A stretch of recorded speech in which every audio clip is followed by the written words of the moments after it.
사도신경으로 우리 신앙을 고백하며 주님 앞으로 나아가도록 하겠습니다. 전능하사 천지를 만드신 하나님 아버지를 내가 믿사오며 그 외아들 우리 주 예수 그리스도를 믿사오니 이는 성령으로 잉태하사 동정녀 마리아에게 나시고 본디오 빌라도에게 고난을 받으사 십자가에 못 박혀 죽으시고 장사한 지 사흘 만에 죽은 자 가운데서 다시 살아나시며 하늘에 오르사 전능하신 하나님 우편에 앉아 계시다가 저리로서 산자와 죽은 자를 심판하러 오시리라. 성령을 믿사오며 거룩한 공예와 성도가 서로 교통하는 것과 죄를 사하여 주시는 것과 몸이 다시 사는 것과 영원히 사는 것을 믿사옵나이다. 아멘. 네, 우리 시간에 함께 찬송하시겠습니다. 찬송가 38장, 찬송가 38장 1절을 찬송하시겠습니다. 38장 1절입니다. 예수 우리 왕이여 이곳에 오셔서 우리가 왕께 드린 영광을 받아주소서. 우리는 주님의 백성, 주님은 우리 왕이라. 왕이신 예수님 오셔서 좌정하사 다스리소서.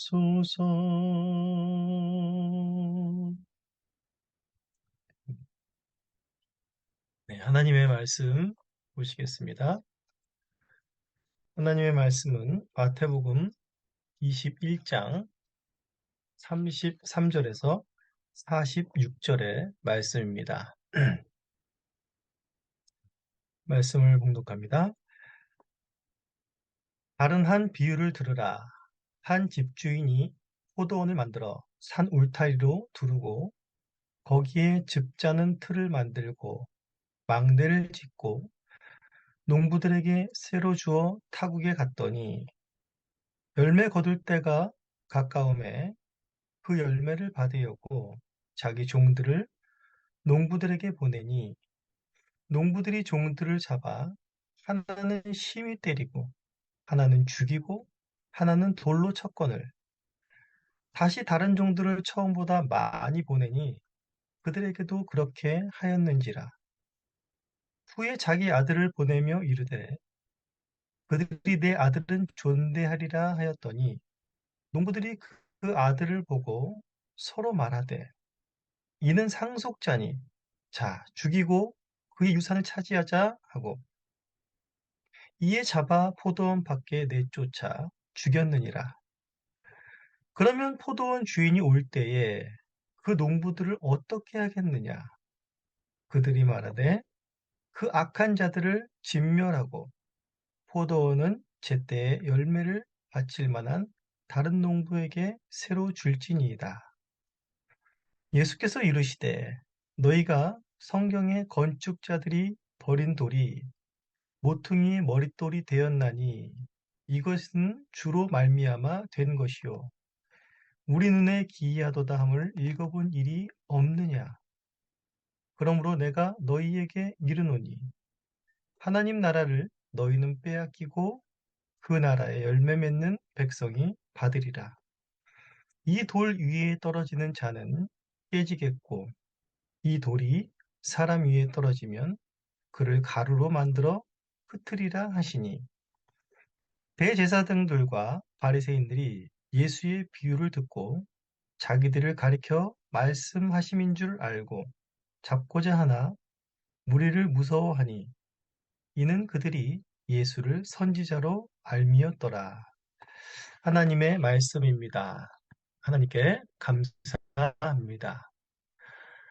자, 오늘 말씀은 예수님은 악한 포도원 농부의 비유를 통해서 종교 지도자들의 악한 실상을 적나라하게 드러내며 회개하지 않는 그들의 결말이 얼마나 비참할 것인지를 보여주고 있습니다. 본문은 집주인이 포도원을 정성껏 만들고 이 포도원을 농부들에게 맡기고 타국으로 간 이야기로 시작이 됩니다. 집주인은 타국으로 갔지만 농부들의 수고를 통해서 그 포도원이 열매를 맺기를 학수고대하고 있었을 것입니다. 그런데 농부들이 주인에게 엄청난 반역을 하게 됩니다. 열매를 거둘 때가 되어서 열매를 받으려고 주인은 종들을 농부들에게 보내었더니 하나는 때리고 하나는 죽이고 하나는 돌로 쳤다라고 합니다. 또 더 많은 종들을 보내도 똑같이 하였습니다. 급기야 주인은 아들을 보내며 이 아들은 존대하겠지 하는 마음으로 아들까지 보냅니다. 그런데 농부들은 아들을 죽이면 상속자는 우리가 되니 죽이고자 결의하고 포도원 밖으로 쫓아내어 죽였다라는 것이 바로 39절까지의 이야기입니다. 예수님께서 드신 이 비유에서 이 악한 농부들은 바로 누구를 말하고 있는 것이겠습니까?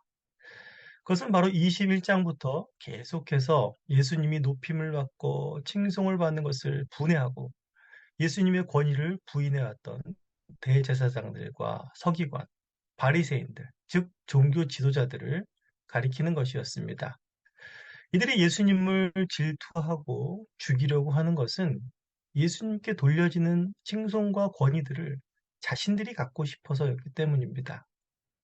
이 비유 속에서 이들의 죄가 얼마나 심각한 것인지를 살펴보도록 하겠습니다. 첫 번째로 주인이 열매 거둘 때가 되어서 열매를 받으러 보냈는데 농부들은 합당한 열매를 보내지 않았습니다. 이것의 의미는 이렇습니다. 종교 지도자들이 자신들에게 맡겨진 곳, 즉 성전이나 포도원, 여기서 포도원은 이스라엘 백성들을 가리키고 있습니다. 바로 종교 지도자들은 성전이 성전되게 하고 이스라엘 백성들을 말씀으로 잘 양육하여 믿음으로 성장케 하기 위해서 하나님께서 의해 세워진 자들이었습니다. 하지만 이런 복된 열매들을 맺지 못하고 하나님께 영광을 돌리고 또한 칭찬을 들었어야 이런 복된 열매들을 맺고 또 하나님께 영광을 돌리고 칭찬을 들었어야 할 이들이 도리어 악취가 나는 들포도를 열매로 내어서 하나님께 영광을 돌릴 것이 없는 자들이 되었습니다. 도리어 하나님을 욕되게 하는 자들이 되었던 것입니다. 두 번째로 이들의 맺은 열매는 배반의 열매였습니다. 하나님의 기업을 자신들의 힘으로 취하여 주인의 것을 빼앗으려고 하는 배반의 열매였던 것입니다.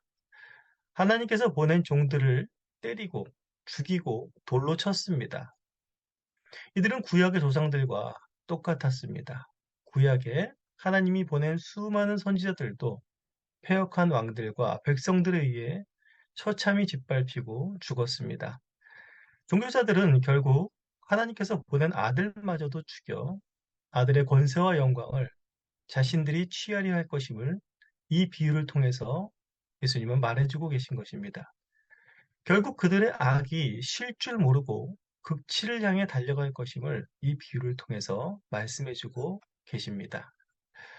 또한 종교 지도자들은 42절에서 말하는 건축자들입니다. 하나님의 성전을 잘 세워 나가고 백성들의 믿음을 잘 세워 나가기 위해 세운 이들이 바로 종교 지도자들입니다. 하나님이 세우신 건축가들답게 머릿돌 대신 예수님을 섬기고 하나님의 나라를 온전히 세우는 일에 힘썼어야 할 자들이 바로 그들이었습니다. 그러나 그들은 도리어 머릿돌 대신 예수님을 버리게 될 것이라고 말하고 있습니다. 하지만 그들이 버린 돌은 하나님 나라의 모퉁이의 머릿돌이 되었고 하나님 나라는 예수님으로 인해서 다시금 온전케 서게 될 것임을 말해주고 계십니다. 바로 이런 악한 농부와 악한 건축자된 종교 지도자들의 결말이 어떻게 되겠습니까? 예수님이 모퉁이 돌이 되신 하나님 나라에 들어올 수 없고 하나님 나라에서 결국 쫓겨나게 될 것입니다.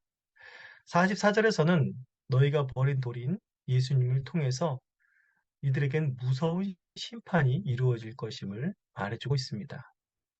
그리고 45절에서 대제사장들과 바리새인들은 이것이 자신들을 향하여 말하고 있는 비유임을 깨달았습니다. 이 비유가 무엇인지를 깨달았다면 당연히 이들은 지금이라도 회개하며 예수님께 살 길을 구해야 했을 것입니다. 그러나 이들은 마음의 문을 더욱 견고하게 잠그고 예수님을 잡고자 했습니다. 그런데 이들은 하나님의 눈은 두려워하지 않아도 무리들의 눈은 두려워하는 자들이었습니다. 우리가 예수님을 선지자로 알고 이토록 그를 열광하고 칭송하는데 그 상황에서 예수님을 건드리고 해야 할 배짱은 그들에게 없었던 것입니다. 그토록 무섭게 임한 하나님의 심판이 자기들을 두고 한 말임을 깨달았음에도 불구하고 그것은 두려워하지 않으면서 사람들의 시선은 두려워하는 자들이었습니다. 사람들의 시선을 두려워했다는 것은 자신들이 바로 사람들로부터 영광을 받고 권위를 인정받고 싶다라는 것을 또 강하게 드러내는 것이기도 합니다. 우리는 오늘 말씀을 들으면서 이런 패역함은 대제사장들이나 바리새인, 서기관 같은 당시 종교 지도자들에게만 있겠거니라고 생각하면 안 됩니다. 우리도 하나님께서 믿음의 가정을 세우시기 위해 또 교회를 세우시기 위해 또 이웃을 돌아보게 하시기 위해서 빛과 소금으로 우리를 부르셨습니다. 이런 복된 부르심을 믿게 될 때 종교 생활이 될 수 있고 하나님께 합당한 열매로 영광을 돌리지 못할 수 있다는 사실을 또 명심해야 할 것입니다. 오늘 우리가 기도할 때 우리에게 맡겨주신 곳에서 우리는 먹든지 마시든지 무엇을 하든지 하나님께 영광을 돌리고 하나님의 이름을 높임을 받는 우리의 삶의 터전이 되게 해달라고 또 그것을 주님이 다스려 달라고 간절히 기도해야 될 것입니다. 우리 이 시간에 마음을 모아서 오늘 들으신 말씀을 기억하며 우리에게 주어진 곳에서 또 주님께 합당한 열매 맺는 그런 삶을 살 수 있도록 주님께서 힘 주시옵소서. 같이 한번 기도하시도록 하겠습니다.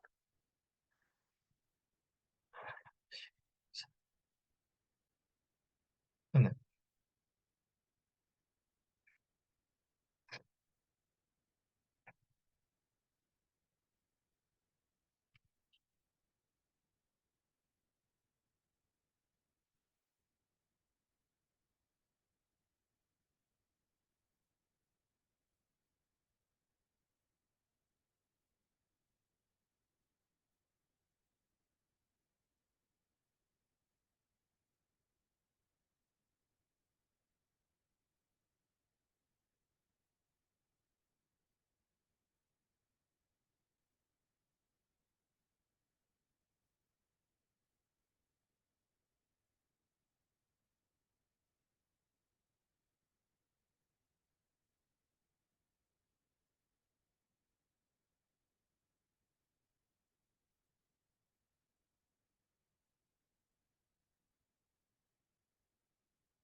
기도를 정리하시겠습니다.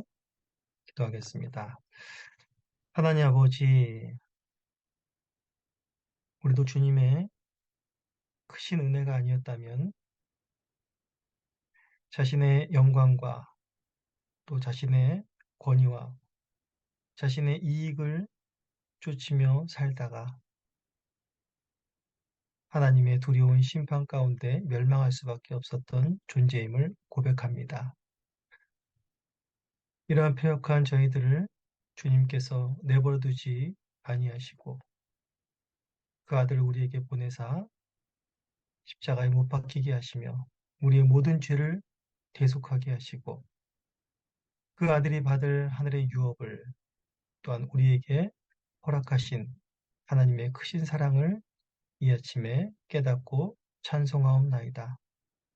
아버지 하나님께서 또한 오늘 우리에게 맡겨주신 우리의 가정과 우리의 직장과 우리의 삶의 터전에서 우리가 빛과 소금의 역할들을 감당케 하여 주시옵고 그곳에서 또한 주님께서 원하시는 주님이 기뻐하시는 열매들을 맺으며 하나님 나라를 맛볼 수 있게 은혜 내려 주시옵소서.